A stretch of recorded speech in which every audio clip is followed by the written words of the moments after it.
Did Donald Trump clarify or did he backpedal?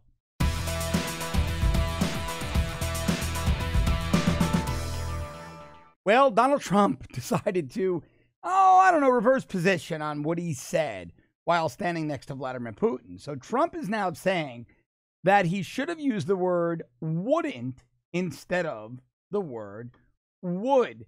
This from the Associated Press. Trump said, quote, "The sentence should have been, I don't see any reason why I wouldn't or why it wouldn't be Russia." In contradiction to what he said standing next to Vladimir Putin, which was, I don't see any reason why it would be Russia, in regards to meddling after saying Putin emphatically denied it. But it doesn't matter. That's the real question. Does it matter? And I think not. Look, critics of Trump would be critics of Trump no matter what he did. Donald Trump could resuscitate a baby in Times Square on New Year's Eve, and Trump critics would still find a reason to, well, criticize Donald Trump. And I think that Trump hasn't done himself a service by reversing position. He should have put it out as a statement. Now, what I did like about the press conference early yesterday, well, midday yesterday, was that it was really a press conference, but from the conference table in the White House, Trump clarified his statement. Some critics say flip-flopped or backpedaled. But I like that he then went right into a summit on tax reform. Or let's not call it a summit, a meeting on tax reform. Because at the end of the day, no one cares. Trump's base doesn't care. Americans who have more money in their paychecks don't care if Trump said would or wouldn't. At the summit in Helsinki next to Vladimir Putin, Americans simply don't care. Well, the pearl-clutching never-Trumpers and the never-Trump pundits like Bill Kristol and George Will care, and far-left politicians like Adam Schiff and Chuck Schumer care.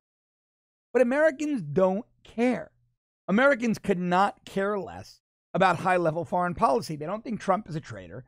They don't really care about anything other than their own bottom line, their family's well-being, things like whether or not they live in a good neighborhood, whether or not their kids go to a good school, whether or not they have a reliable car, and if not, are interest rates low enough, and do they make enough more money now, or should I say, do they make more than enough money now to buy that new car?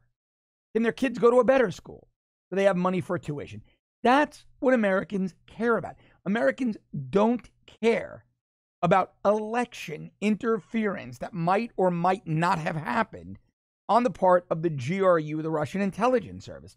Global intelligence services hack one another. So that's what the pearl-clutching, never-Trump and establishment pundits need to learn. At the end of the day, all of these attacks on Trump mean nothing. Because the average American voter, the Trump voter, the blue-collar, hammer-swinging, pipe-bending man and woman, the bus driver, the cop, the fireman, they simply don't care about the same things the elites in D.C., New York, and Los Angeles care about. And that's why I think this Trump, whether or not he said would or wouldn't in Helsinki, is going to be forgotten about next week. Oh, the CNN will continue on with it, and MSNBC will, and the New York Times will, and the Washington Post will, and they'll continue with the Trump is a Putin puppet and a Kremlin asset narrative. But come November, come the midterms, Americans are going to look at their own bottom line, their well-being of their own families, and whether or not their families are doing better than they were last election day, November 2016. And if the answer is yes, which it appears that it's going to be, nothing that happened in Helsinki will matter, much to the dismay of the never-Trump crowd, of the media elites, of the Democrats.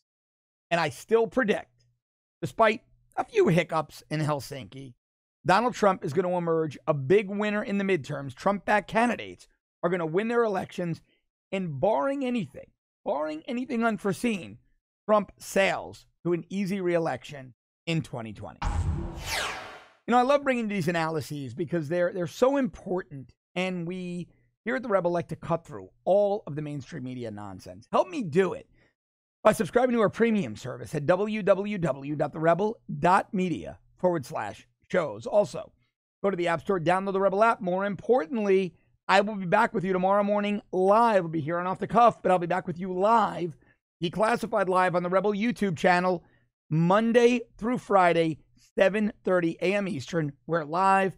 You can chat with me, engage with me. It's a really great show. You're going to love it. Tune in. I'll see you tomorrow.